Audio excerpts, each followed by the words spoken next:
Hello, everyone. Welcome to today's show. I am Li Mu Yang. The Spring Festival in 2026 just passed. It should be a time for new starts, but in Shanghai, China, something scary happened. On February 12th, 2026, which is the fifth day of the first lunar month, people were still welcoming the god of wealth and eating dumplings. Then, at the crossing of Kixin Road and Lian Road in Minhang District, Shanghai, the busy street ground suddenly fell in without warning. It was not a small hole, but a huge, deep pit you could not see the bottom of. From videos that came out from the site, you can see the traffic lights by the road and simple work sheds for building, like toys, got swallowed by the dark right away. And right under this big pit is the 18th section of Shanghai's Jiamin subway line. Who built this part? It is the famous central company China Railway Tunnel Bureau Group. The most funny thing is, this part of the project just said it was done well 1 month ago. 1 month ago, they had a big opening. 1 month later, it falls in.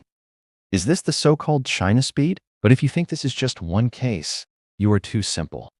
Just last year, in August 2025, the Qinghai Jianzi Yellow River Big Bridge, a 108-meter-long steel beam main arch rib, twisted like a twist and fell down right before it was about to close. Who built it? China Railway Bridge Bureau. Look overseas. In March 2025, a big earthquake in Myanmar hit Thailand's capital, Bangkok. In a group of buildings in Bangkok, only one almost done building fell down hard. That was the Thailand Audit Bureau building. This became a big joke on local social media because the only building that fell was built by China Railway No. 10 Bureau. Why? Why do these projects from top central companies with national-level skills taking billions in money fall down one after another like they are made of paper?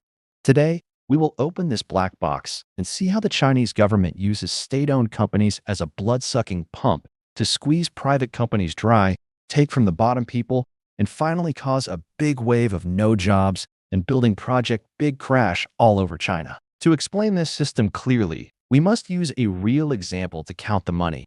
We will use the Shanghai Jiamin subway line we just talked about. This project's total money is 37.1 billion yuan.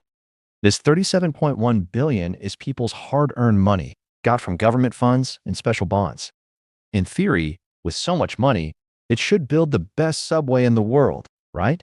But in fact, this money, before it goes to the building site's account, has to go through at least 5 layers of taking money and taking advantage. First layer is government and local platforms keeping funds. Shanghai City Money Office gives money to Shanghai Shanghai Investment Company. It is the main side, also a fully state-owned company. In this part, the money starts to get lost. Companies like Shanghai often hold the money, delay half a year to 2 years before giving it down. Why delay? Because they take the money to fill other debt holes or earn interest in the bank. Second layer is management fee keeping. Shanghai Shanghai gives the project to central companies like China Railway Tunnel Bureau. China Railway does nothing. First takes 3% to 5% management fee. Third layer is central company main contractors' skill rent. This is the darkest layer. China Railway Tunnel Bureau has special top skills for railway projects and city public projects. In China, private companies almost can't get this top skill. So, China Railway becomes a legal second landlord. They give the project to first-level subcontractors and take another 5% to 15% management fee. What reason? Skill use fee. Fourth layer is first-level subcontractors giving it again. These first-level subcontractors are usually people with connections. They give it down to second-level subcontractors, which are real private companies. This layer takes another 5% to 10%. Fifth layer is the hard-working private company building team. At this layer, the original 37.1 billion money, after layers of taking, only less than 50% left. Even worse, these private companies are asked to pay all first. What is pay all first? It means you borrow money yourself to buy steel bars, buy cement, hire workers, finish the work. After the top checks it, you line up to beg to get the project money. If you can't get it back, you go broke. You jump off building. This is the truth of Chinese government's building system. Government gives 1 yuan. 0.5 yuan is taken by officials and state-owned company managers. The left 0.5 yuan still needs private companies to pay first. We call this system legal rent taking under power-seeking rent. Now everyone must ask, since 37.1 billion money, only about 150 billion really used on the project, Where did the left 221 billion go? This money went to management fees, skill fees, profit keeping, coordination fees, and of course the darkest gifts and kickbacks.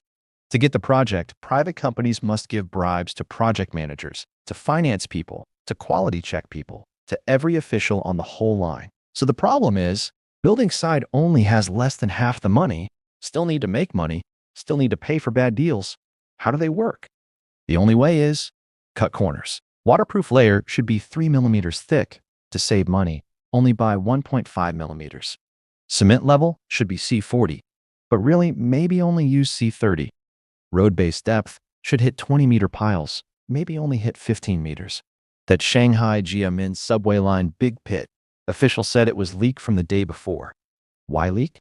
Because waterproof layer is just for show. Cement level, not enough. Behind these falling buildings are countless private companies fighting to live.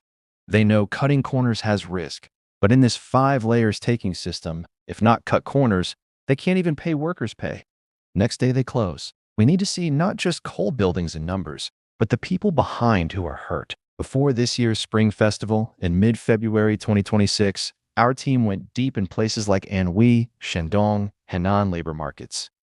In these places, what we saw was more shocking than numbers in the script. In Jinan open labor market at 4 a.m., temperature -5 degrees, already full of people looking for work. We met a farmer worker named Wang Hao, over 50 years old, face full of hard life. He told us he waited in the market for over half a month, no work at all. He said, "This year no money earned, I don't plan to go home." Many relatives at home, going home needs money everywhere. Good life. That's for village leaders and party people, not us who do hard work. In Guiyang, we saw Zhang Wen. He worked on site for a whole year. At last, boss ran away. State company no money, private company closed, his hard money all gone. He can only eat 1 box of instant noodles a day, sit on station chair, dare not call home, eyes full of no hope. China has over 200 million farmer workers. Building industry takes big part. These people, once called building magic heroes, now become this country's biggest bad asset. No job wave, not just in factories, more in those stopped work sites. When these workers lose income, then comes total drop in people buying things and big trouble hidden. We talked about people, now talk about big numbers. Do you know how much Chinese state companies owe private companies? This is a no-talk topic. In September 2025, Caixinnet had a special report. Said bank system was asked to clean local state companies and city invest to private companies owed money. Official number then was 1.8 trillion. But TQI University professor Li Dao Kui gave a more real guess. This number is between 9 trillion to 12 trillion. We take middle, 10 trillion. What is this? It is almost 10% of China's one-year GDP. Chinese government's building grow power, really not from tech better, but from private companies bare being owed money power. Government no money, let state companies issue bonds. State companies issue bonds, give projects to private companies, then not pay. Private companies borrow high interest to pay first. At last, private companies break, cause debt everywhere. In 2025, Chinese government did a so-called clear debt action, reported hidden debt 14.3 trillion. But world money groups think real debt at least over 60 trillion. This means official debt is just tip of ice.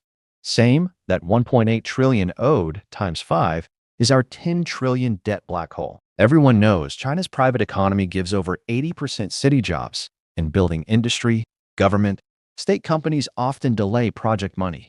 First cause many private building companies close, also cause lots of no-job people. Expert guess, every add 1 trillion state to private owed affects 4 million to 7 million jobs, middle 5.5 million.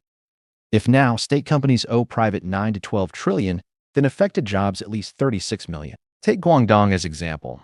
From Guangdong Stats Bureau Building Season Report, 2024 building average jobs 4.05 million to 2025 first half, down to 2.99 million, down 1.06 million, dropped 26%. This 1.06 million, not just base building workers, also middle high-tech people like building engineers, designers. Experts guess, whole country, building no job over 5 million. Many people say back. Project money slow is world problem. Every country same. Is it? We not compare US, Europe rich countries. Look at neighbors. Japan in May 2025 just changed outsource law. Law says main contractor get goods or service must pay full cash to small medium companies in 60 days. No delay for any reason. If late, sorry, year interest 14.6% fine. Fine until you hurt. Korea even stronger. Their online buy system full clear.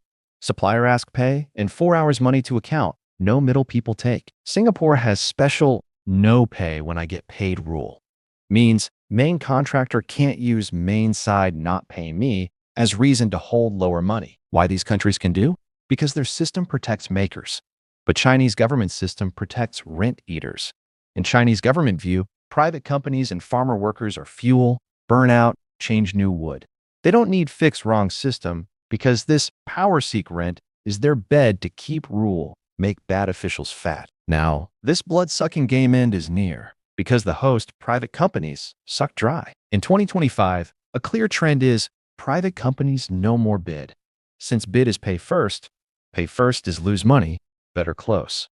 When private no more in building, domino falls. In January 2026, a picture spread fast online. Old state company Beijing Jiangong Group sent all staff wait job notice. Content shows because project money back very hard. Company run full stop. This gives a very danger sign. Even bloodsuckers, because no hunt to suck, about to starve. State companies low work, all by monopoly skills and government milk. Now, local government full debt, milk cut. Private close, pay first hard workers gone. Result is, state companies start cut jobs, start wait job. To sum up, China building industry's many accidents, not tech problem, is system problem.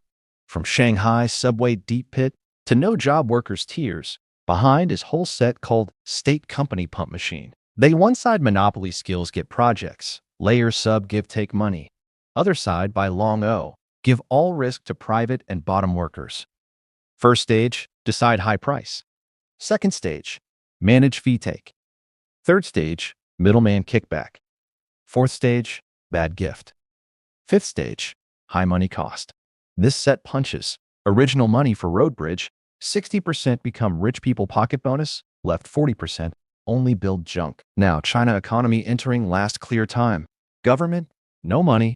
Private close. Bottom, no job.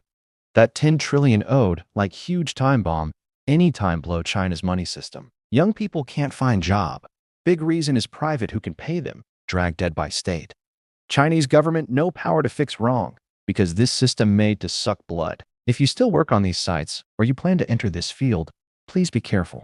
This building myth bubble, already near break. Thanks everyone for watching today's show. If you think the content helps you, please like, subscribe, and share. See you next time.